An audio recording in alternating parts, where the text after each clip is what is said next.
प्याज में है खरपतवार और किसान भाई है परेशान, तो क्या करें। प्याज में खरपतवार ना उगे या उग गया उसके लिए क्या करें। तो आइए साथियों, आज की अपन ये वीडियो शुरू करते हैं। नमस्कार किसान साथियों, मैं आपका दोस्त चंद्रेश सैनी तिजारा आज आपके बीच फिर आया हूँ किसान और खेती से संबंधित एक नई वीडियो लेकर। आजकल प्याज की बुआई का समय चल रहा है, तो उसमें किसानों के साथ जो सबसे बड़ी समस्या आती है प्याज को लेकर, खरपतवार खेत में ना उगे या उग जाए उसके बाद क्या करें। तो मैं आज इन सभी सवालों के साथ आपके बीच फिर आया हूँ खेती की बातों में। तो शुरू करते हैं वीडियो। तो साथियों, जो भी किसान साथी बोते हैं, तो उसमें सबसे पहले तो होता है खरपतवार को रोकथाम के लिए क्या करें, खरपतवार उगे नहीं। इसके लिए आप सबसे पहले क्या कर सकते हैं खेतों में कि प्याज की जैसे ही आप बुआई करते हैं, यानी कि आज प्याज अभी बोया है आपने, तो उसी के साथ साथ में सूखे खेत के अंदर जब पानी देना हो, जब सिंचाई करनी हो, तो देखिए मेरे पास एक तो ये है पेंडामेथलिन। फ़िलहाल मैंने बेस्ट एग्रो लाइफ का आपको एक प्रोडक्ट दिखाया है, लेकिन टेक्निकल नेम जो साल्ट नेम है वो है पेंडामेथलिन। यानी कि आप मार्केट से कहीं से भी पेंडामेथलिन ले सकते हैं। और साथ में जो मेरे पास दूसरा प्रोडक्ट है वो है ऑक्सीफ्लोरोफेन।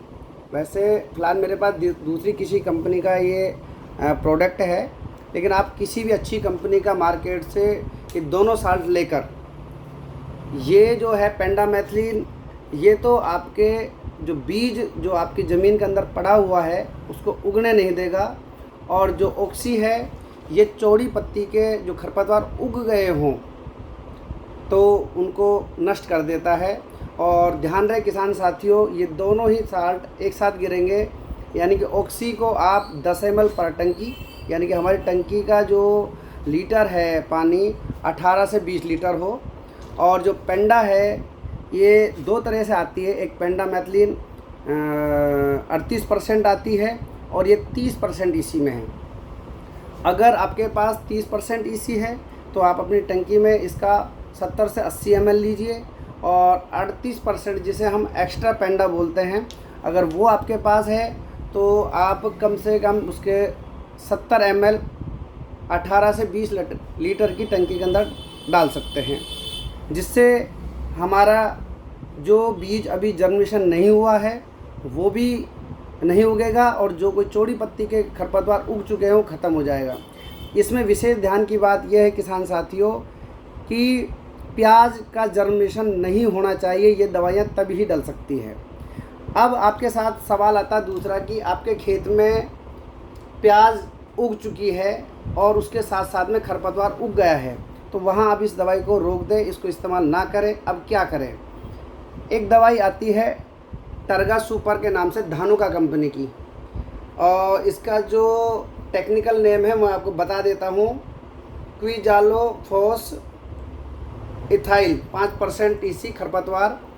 ये आपके खेत में जो सकरी पत्ती के खरपतवार है, यानी कि जो चौड़ी पत्ती के खरपतवार होंगे, जैसे कि अपने साठी लेसवा, उसको ख़त्म नहीं करेगी।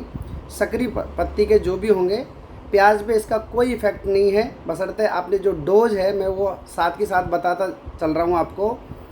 टर्गा सुपर या इससे संबंधित जो भी साल्ट आप अन्य किसी कंपनी का लेते हैं, 1.5 से 2 ml प्रति लीटर के हिसाब से, यानी कि 18 लीटर की टंकी अगर आपके पास है तो आप इसमें 35 से 40 ml एक टंकी के अंदर लेकर स्प्रे कर सकते हैं। तो आपका जो सकरी पत्ती के खरपतवार हैं वो ख़त्म हो जाएंगे। अब एक समस्या आती है कई बार किसान भाइयों के साथ में कि उनके खेतों में चौड़ी और सकरी पत्ती दोनों तरह के खरपतवार आ गए हैं, अब क्या करें।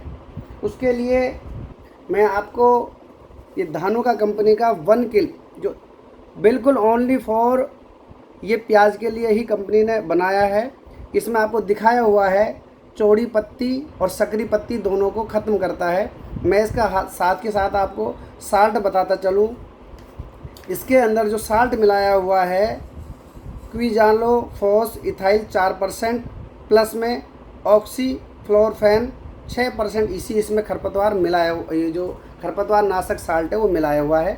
तो आप इस तरह से ये जो साल्ट अगर आप यूज़ में लेते हो खरपतवार में तो ये ज़्यादा बेस्ट है। प्याज उग गई है, खरपतवार पूरा उग चुका है, तो अब क्या करें आप 1 किल को वही 1.5 से 2 ml प्रति लीटर के हिसाब से टंकी में लेकर स्प्रे करें। तो आपका प्याज को छोड़कर चौड़ी पत्ती एवं सकरी पत्ती के सभी खरपतवार 6 से 7 दिन के अंदर ख़त्म हो जाएंगे।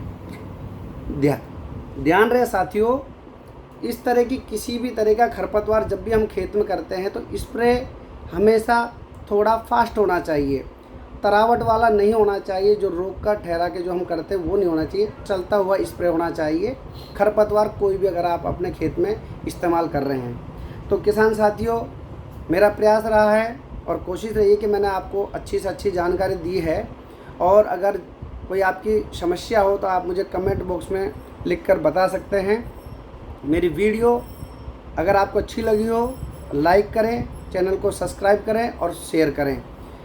तो मुझे लगता है किसान साथियों, मैंने आपको एक बार फिर रिपीट कर देता हूँ, मैंने आपको खरपतवार की जो भी प्याज के अंदर समस्याएं होती है वो स्टेप बाय स्टेप बताई है। तो इसी वीडियो के साथ मैं आपको सभी को जय हिंद, जय किसान साथियों।